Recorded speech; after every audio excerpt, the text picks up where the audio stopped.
In May of 2020, I'll be making my 4th trip to Mt Kailash. In this video, I'll give some advice and describe the trip for those who are considering going with me. Let me start with answers to a few of the questions that have appeared in the comment section of my video, Mt Kailash and the walk around the sacred mountain. No, you can't go to Tibet alone. The Chinese only let in tourist groups. Even if you did go alone, it would be very difficult to travel to Mt Kailash because of the distance, the lack of a tourist infrastructure, the checkpoints along the way, etc. Some people have wondered if the trip is only for mountain climbers. It isn't, and you don't have to be in extremely good physical shape to go. I give myself as an example. What you do need is the patience and determination to keep walking. In the end, there are only a few hours as you walk up to the pass that are a little bit difficult if you hurry. If you go slowly, you really won't have much of a problem. The weather, by the way, in May should be perfect, and we should beat the crowds of summer. Now, on with the trip. We begin in Katmandu. Roger, our guide, stays a bit outside the city near the Bodhnath Stupa, which the Tibetan people consider to be one of the holiest places outside of Tibet. I happen to like staying more in the center of Kathmandu, but you can stay wherever you like. We will fly from Kathmandu to Lhasa on May 10. Flying in like this versus driving is an easy way to get acclimated to the thin air of Tibet. We will arrive and spend 3 nights and 2 full days in a comfortable hotel.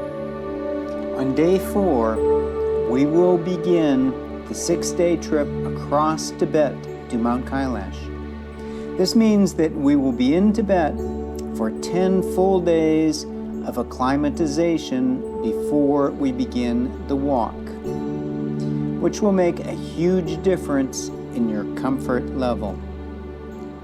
We'll spend 2 nights just a few hours south of Lhasa in the Samye Monastery. On day 6, we will travel to Gyantse. On day 7 to Sakya.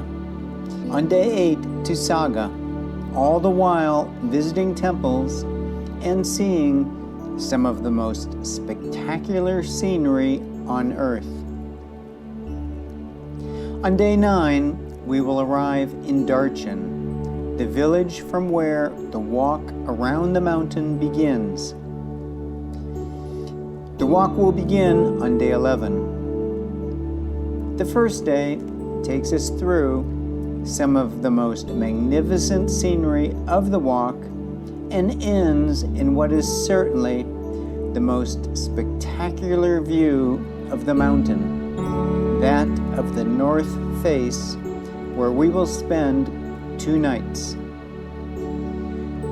The 3rd day of the Kora, or walk around the mountain, begins with the walk up to the pass where traditionally pilgrims rest, share food, and offer prayer flags to the mountain. From there, we will walk down past the tea house to a guest house located another 2 or so hours walk away from there. The 4th day of the Kora is an easy walk back to Darchen and then onto the village of Paryang. The rest of the trip, we will be driving from the high desert of Tibet into the lush green valleys of Nepal, traveling on a road which is something of an engineering masterpiece, as you will see. Arriving back in Kathmandu, you will have some understanding of why the Tibetan people have always considered going to Mt Kailash to be so special. Okay, hope you can come along. See you then. Thank you.